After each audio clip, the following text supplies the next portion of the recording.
حضور نبی پاک صلی اللہ علیہ وآلہ وسلم کے ایک نابینا صحابی تھے، ان کی ایک لونڈی تھی جو ام ولد بھی تھی۔ وہ لونڈی ایسی ہوتی ہے جس سے اولاد بھی ہو، ان کی اولاد بھی تھی، لیکن وہ رسول پاک صلی اللہ علیہ وسلم کو برا بھلا کہتی تھی۔ اس نے سمجھایا، اس کو سمجھایا بجھایا، لیکن وہ باز نہ آئی۔ ایک رات انہوں نے ایک چھری کے ذریعے سے اس کا قتل کر دیا۔ جب یہ مقدمہ بارگاہ نبوی میں پیش ہوا، رسول پاک صلی اللہ علیہ وسلم نے ارشاد فرمایا کہ جو بھی اس کا قاتل ہے وہ سامنے آ جائے۔ تو وہ نابینا صحابی اس بڑے مجمع کے اندر سب سے آگے حضور صلی اللہ علیہ وسلم کے سامنے پیش ہوئے اور عرض کیا کہ یا رسول اللہ صلی اللہ علیہ وسلم، یہ میری لونڈی ہے اور میری 2 بچوں کی ماں بھی ہے، لیکن یہ آپ کو برا بھلا کہتی تھی، مجھ سے برداشت نہیں ہوا، میں نے اسے قتل کر دیا ہے۔ رسول پاک صلی اللہ علیہ وسلم نے اس کا خون معاف کر دیا، فرمایا غدر، کہ اس کا خون جو ہے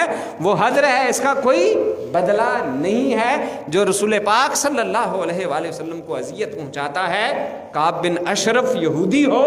یا کوئی عبداللہ بن اختل ہو، کہ جو خانہ کعبہ کے غلاف کے اندر لپٹ کر اپنے آپ کو چھپا رہا تھا، رسول پاک صلی اللہ علیہ وآلہ وسلم نے اس کو بھی معاف نہیں کیا کہ وہ رسول پاک صلی اللہ علیہ وآلہ وسلم کی گستاخی کیا کرتا تھا۔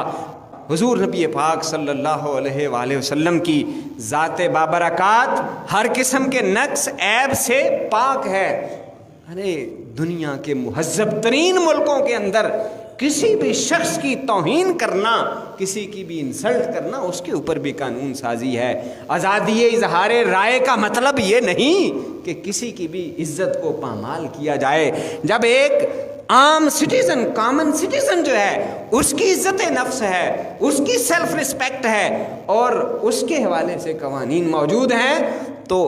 وہ ذات کہ جس نے یہ سیلف رسپیکٹ سکھائی ہے، پوری انسانیت کو عزت کرنا سکھایا ہے، ماں باپ کی حیثیت اور عزت اور مقام دیا ہے، عورت کو مقام دیا ہے، نسل انسانی کو